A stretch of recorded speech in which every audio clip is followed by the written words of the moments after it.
తెలుగు సినీ ప్రేక్షకులకు మెగా అభిమానులకు నమస్కారం. మా ఎస్విసి సంస్థకి రామ్ చరణ్ గారికి చిరంజీవి గారికి ఎంతో అనుభవ సంబంధం ఉంది.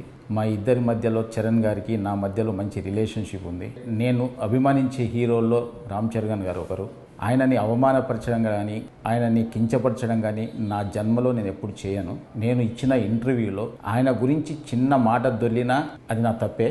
అది జరిగిందని అభిమానులు అనుకుంటున్నారు కాబట్టి వాళ్ళకి నిజంగా నేను క్షమాపణ చెప్తున్నా. చరణ్ గారికి కూడా క్షమాపణ చెప్తున్నాను. అంటే నాకున్న ఆయన రిలేషన్ని నేను పాడు చేసుకోదలుచుకోలేదు. ఎందుకంటే జనం ఈరోజు మాట్లాడుతున్న మాటలు కానీ బయట ట్రోలింగ్స్ కానీ అభిమానుల బాధలు కానీ నేను అర్థం చేసుకోగలను. ఎందుకంటే ఒక హీరోని అలా అన్నప్పుడు ఎవరు కూడా భరించలేరు. నేను అన్న ఇంటెన్షన్ అలా కాదు. మాకున్న రిలేషన్స్లో మాకున్న క్లోజ్నెస్లో నేను మాట దొర్లాను తప్ప ఆయనను అవమానపరచడానికి కాదు. మాకు మెగా హీరోలతో అందరితో మాకు మంచి సంబంధాలు ఉన్నాయి. వరుణ్ తేజ్తో ఒక ఫిదా కానీ, సాయి ధరమ్ తేజ్తో 2 సినిమాలు, చరణ్ గారితో 2 సినిమాలు చేశాం. చిరంజీవి గారు ఎప్పుడు మా రాజుగారితో కానీ నాతో ఎప్పుడు మాట్లాడుతూనే ఉంటారు. ఇలాంటి అనుబంధం ఉన్న వాళ్ళని అవమానించే పర్యంత మూర్ఖుని కాను నేను. దయచేసి అందరు అభిమానులు అందరూ అర్థం చేసుకోవాలి. సంక్రాంతికి గేమ్ చేంజర్ రిలీజ్తో పాటు సంక్రాంతికి వస్తున్నాం సినిమాని ఒప్పుకోకపోయి ఉంటే, ఆయన చెయ్యొద్దు అని ఉంటే ఆ సినిమా రిలీజ్ అయ్యేది కాదు.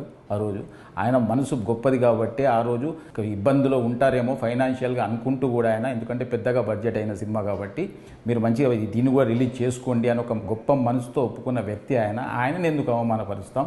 దయచేసి నేను ఆయన మాటలు కానీ అపార్థం చేసుకుంటే ఫ్యాన్స్కి అందరికీ నేను క్షమాపణ చెప్తున్నా. దయచేసి మా రిలేషన్ పాడు చేయొద్దు.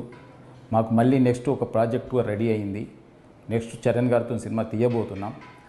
అలాంటిది అనవసరంగా మా ఇద్దరి మధ్య ఈ అభిప్రాయ భేదాలు తీయకండి అని అందరినీ వేడుకుంటున్నా. చూసిన ఆంధ్ర ప్రేక్షకులందరూ కూడా గమనించాలి. నాకు చరణ్ గారికి మంచి రిలేషన్ ఉంది. నేను ఆయన గురించి ఎప్పుడు తప్పు మాట్లాడను. ఇచ్చిన ఫస్ట్ ఇంటర్వ్యూ కాబట్టి కొంచెం నాకు తెలియకుండా కూడా ఏదో మాట దొర్లిందేమో, అలాంటిది కూడా ఏదైనా అర్థం చేసుకోవాలని అందరికీ కోరుకుంటున్నాను. Thank you very much.